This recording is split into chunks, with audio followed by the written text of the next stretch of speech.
Physical slavery requires people to be housed and fed.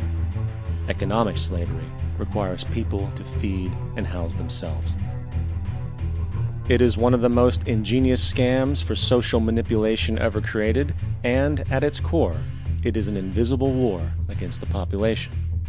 Debt is the weapon used to conquer and enslave societies, and interest is its prime ammunition. And as the majority walks around oblivious to this reality, the banks, in collusion with governments and corporations, continue to perfect and expand their tactics of economic warfare, spawning new bases, such as the World Bank and International Monetary Fund, while also inventing a new type of soldier, the birth of the economic hitman.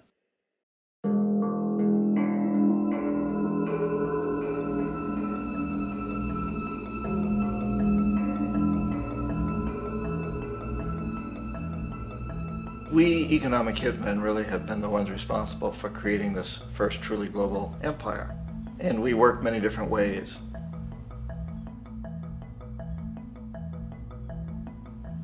But perhaps the most common is that we will identify a country that has resources our corporations covet, like oil, and then arrange a huge loan to that country from the World Bank or one of its sister organizations.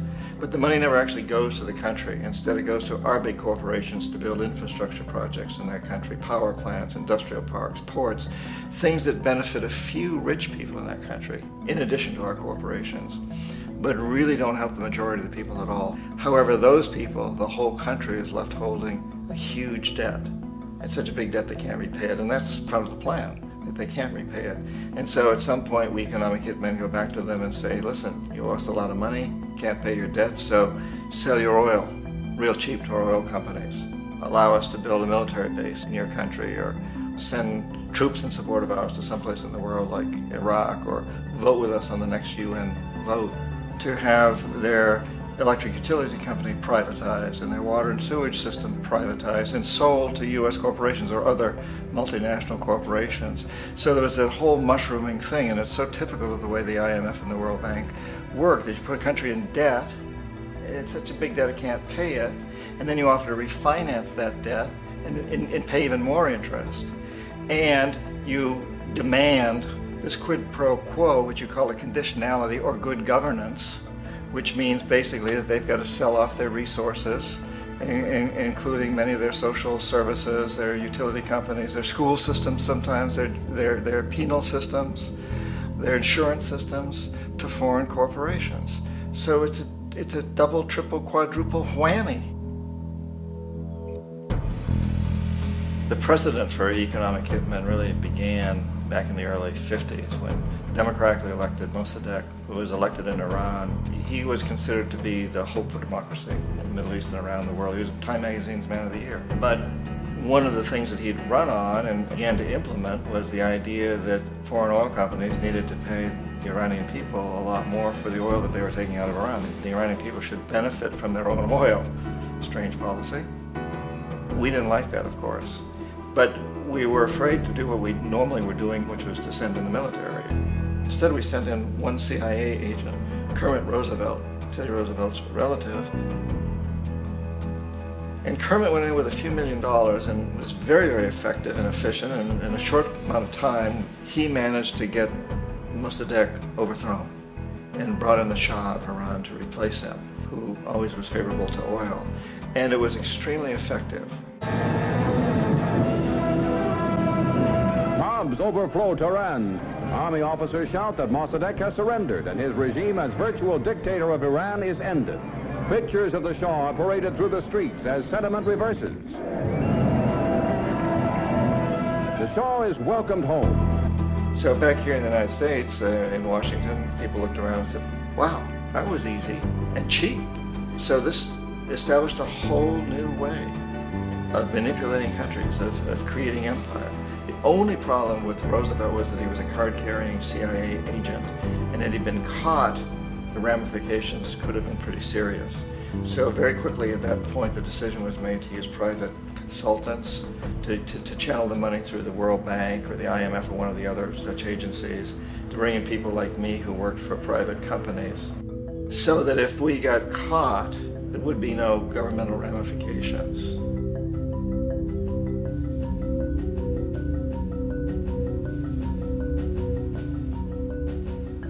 When Arbenz became president of Guatemala, the country was very much under the thumbs of United Fruit Company, the big international corporations. And Arbenz ran on the stick that says, you know, we want to get the land back to the people. And once he took power, he was implementing policies that would do exactly that, give land rights back to the people. United Fruit didn't like that very much. And so they hired a public relations firm, launched a huge campaign in the United States to convince the United States people, the citizens of the United States, and the press of the United States, and the Congress of the United States, that Arbenz was a Soviet puppet, and that if we allowed him to stay in power, the Soviets would have a foothold in this hemisphere. And that at that point in time was a huge fear on everybody's mind, the Red Terror, the Communist terror. And so, to make a long story short, out of this public relations campaign came a commitment on the part of the CIA and the military to take this man out. And in fact, we did. We sent in planes, we sent in soldiers, we sent in jackals, we sent everything in to take him out, and did take him out. And as soon as he was removed from office, the new guy that took over after him basically reinstated everything to the big international corporations, including United Fruit.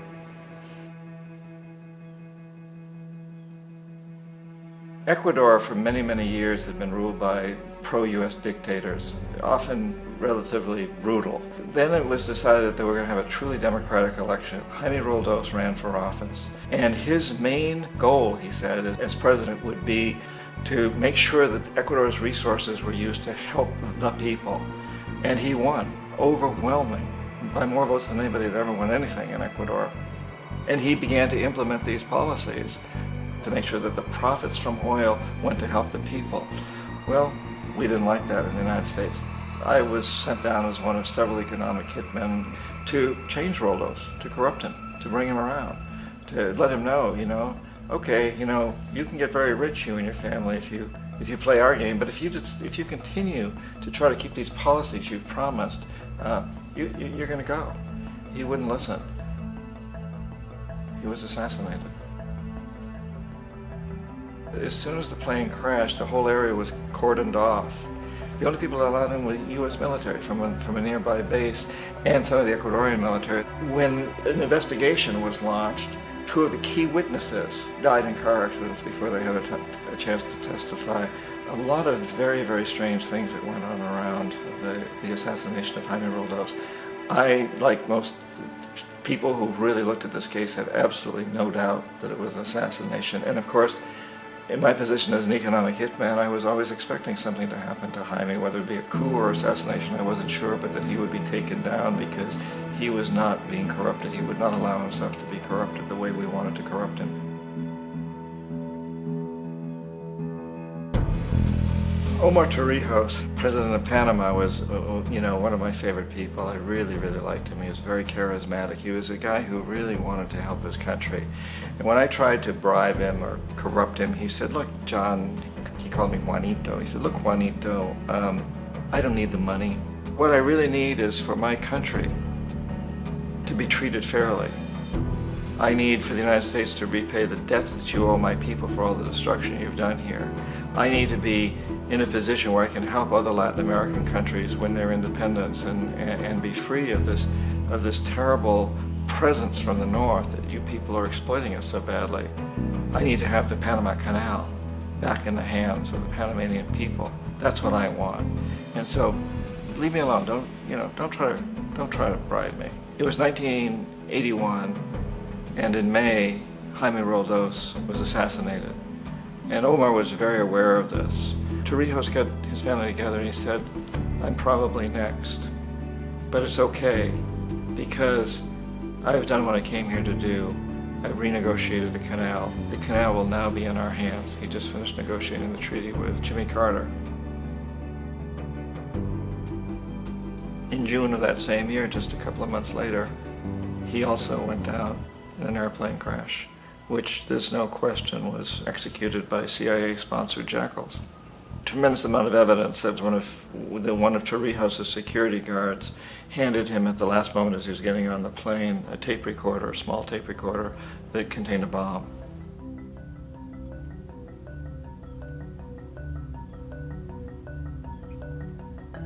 It is interesting to me how this system has continued pretty much the same way for years and years and years, except the economic hitmen have got better and better and better. Then we come up with, very recently, what happened in Venezuela. In 1998, Hugo Chavez gets elected president, following a long line of presidents who had been very corrupt and basically destroyed the economy of the country. And Chavez was elected amidst all that. Chavez stood up to the United States, and he's done it primarily demanding that Venezuelan oil be used to help the Venezuelan people. Well, we didn't like that in the United States. So in 2002, a coup was staged, which there's no question in my mind, and most other people's minds, that the CIA was behind that coup.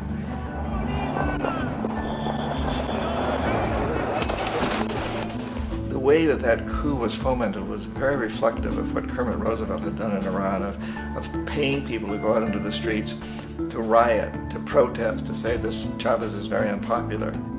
You know, if you can get a few thousand people to do that in television, and can make it look like it's the whole country, and things start to mushroom. Except in the case of Chavez, he was smart enough, and the people were so strongly behind him that they overcame it, which was a phenomenal moment in the history of Latin America.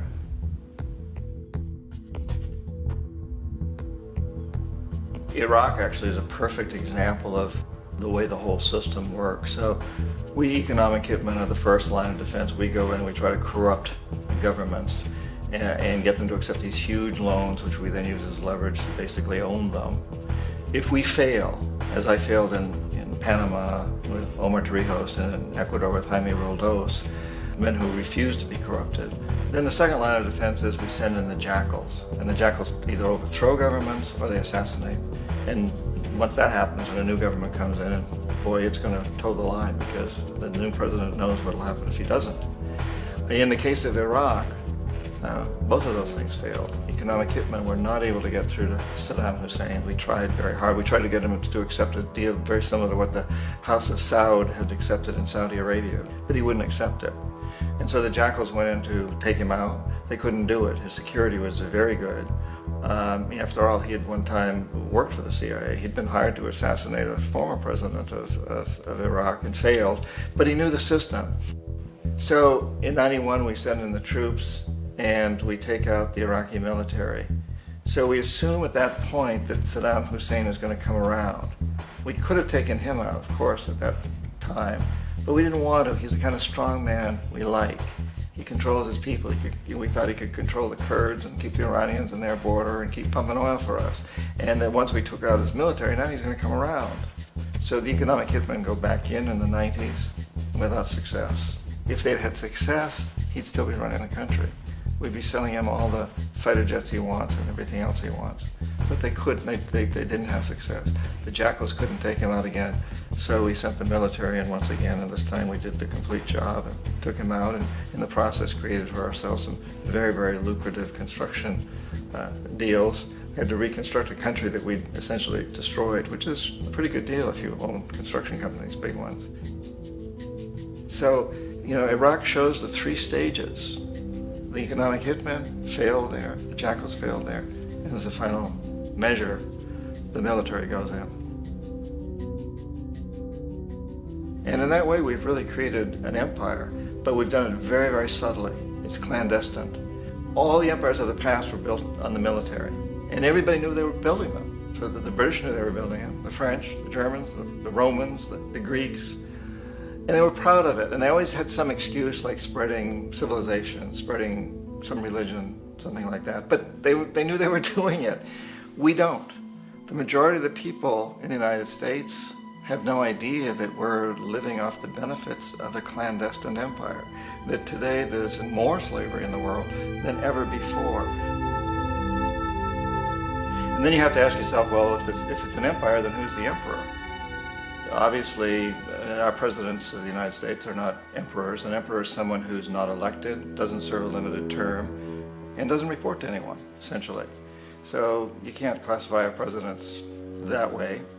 But we do have what I consider to be the equivalent of the emperor, and it's what I call the corporatocracy. The corporatocracy is this group of individuals who run our biggest corporations, and they really act as the emperor of this empire. They control our media, either through direct ownership or advertising.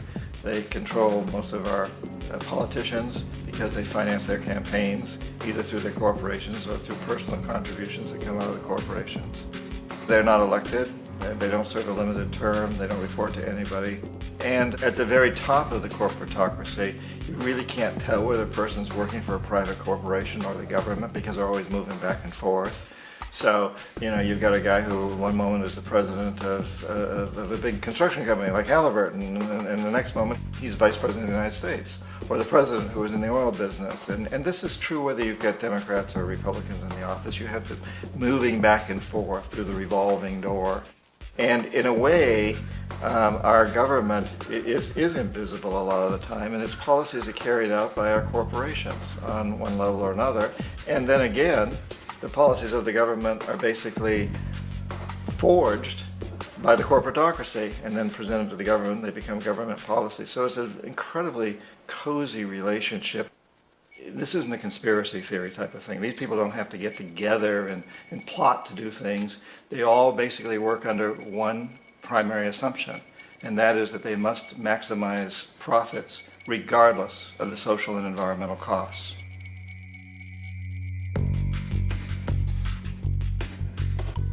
This process of manipulation by the corporatocracy through the use of debt, bribery, and political overthrow is called globalization.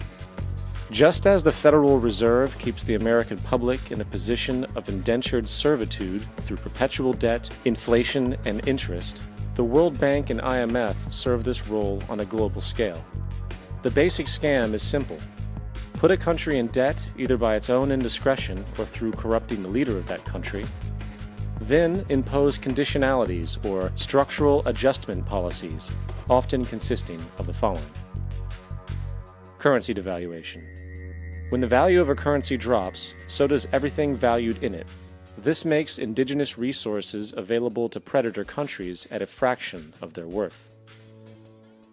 Large funding cuts for social programs.